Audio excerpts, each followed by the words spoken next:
د هر مشکل او حاجت دپاره د حسبنا الله و نعم الوکیل وظیفه. زما عزتمندو که څوک دا وظیفه راونیسي حسبنا الله و نعم الوکیل، نو الله جل جلاله به تمام حاجتونه پوره کړي او څونه مشکلات چې د ده مخې ته نو هغه تمام مشکلات به الله جل جلاله زر تر زره ختم کړي. څومره رکاوټونه چې ورته هغه تمام رکاوټونه به هم ختم شي. که د ستا رشته نه کېږي نو د هغې رشتې دپاره د حسبنا الله و نعم الوکیل وظیفه رونیسه، نو الله جل شانه به تا ته په یو نیک ځای کې او ښکلي ځای کې رشته درکړي. د ستا روزګار نه لګي، کاروبار دې نه لګي، کوششونه کوې خو لیکن د هغې باوجود هم تا ته روزګار نه میلاویږي. حسبنا الله و نعم الوکیل دغه وظیفه رونیسه، نو الله جل جلاله به تا ته یو ښکلی مزیدار ځای کې روزګار او کاروبار هم درکړي. که د ستا روزي پراخه وي، یعنې ستا روزي داسې وي چې هغه پراخه نه وي او ته د روزۍ د لاسه ډېر سخت پریشان یې، نو که دا وظیفه رونیسي حسبنا الله و نعم الوکیل، نو الله به دې روزي ډېره زیاته پراخه کړي. غریبي دې ده او د غریبۍ د لاسه تنګ راغلی او غواړي چې الله ما مالداره کړي، نو د غریبۍ د ختمولو او د مالدارۍ د راتلو دپاره هم د حسبنا الله و نعم الوکیل وظیفه ډېره زیاته مفید او ډېره زبردسته وظیفه ده. دغه رنګ په تا باندې قرضونه راوښتي دي او د قرضونو د لاسه ته ډېر سخت پریشان یې او دومره قرضونه دې کړي دي چې ستا سټ یې ټول په ټول رانیولی دی او د ډېر شرم د لاسه ته چا سره سترګې نشي لګولی، د کور نه بهر ته ووځې نو هسې نه څوک رانه قرض ونه غواړي. دا ډېر سخت ټینشن او ډېره سخته پریشاني وي. الله تعالی دې د ټولو ملګرو د الله جل شانه یې د ټولو قرضونه ختم کړي، خو هېڅکله پریشاني مه کوئ. دا وظیفه حسبنا الله و نعم الوکیل د قرضونو دپاره که شروع وکړې نو رب العالمین به تمام قرضونه هم ختم کړي. ګورې دا داسې پاورفول وظیفه ده.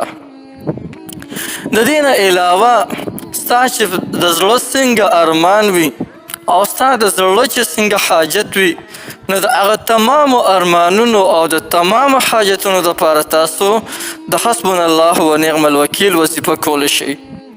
د دې طاقت د دې پاور به درته هغه وخت کې پته ولګي کله چې تاسو د دې دا وظیفه شروع وکړئ.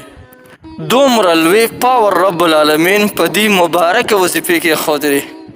نو راځئ ولې بیا موږ د دې وظیفې نه پیدا نه اخلو، ولې موږ په غفلت کې پراته یو؟ یو خو به راته اجر ډېر وي، اجر میلو شي.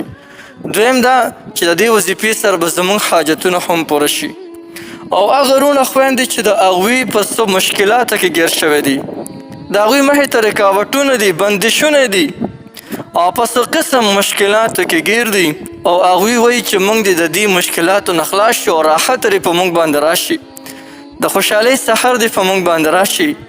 نو هغوی دې د حسبنا الله و نعم الوکیل دا کومه وظیفه او څنګه طریقې چې درته ښیم په دغه طریقې سره راونیسئ. الله جل شانه به تمام بند بیړۍ د ستاسو روانې کړي، تمام مشکلات به الله جل جلاله یکدم ختم کړي او الله جل جلاله به په تاسو باندې پراخي راولي، خوشحالي به د باندې راولي او مخې ته چې څومره رکاوټونه یې دغه ټول به رب العالمین ختم کړي. نو راځئ د دې وظیفې کولو طریقه درته ښیم. طریقه د دې وظیفې کولو ډېره زیاته اسانه ده. د وظیفې کولو طریقه دا ده، د ماسخوتن د لمانځه نه پس یا د سحر د لمانځه نه پس د دواړو وختونو کې چې تاسو ته کم یو آسان وي.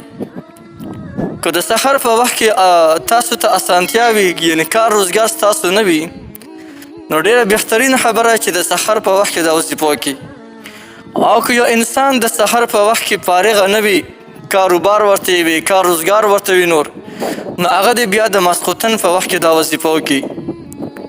د وظیفې کولو طریقه دا ده چې که د سحر په وخت کې نو د سحر د لمانځه د فرضو نه چې څنګه سلام وګرځئ، سمدستي په هغه خپل ځای باندې به ناستې او 2000 رکعته به حسبنا الله و نعم الوکیل وظیفه وکړي.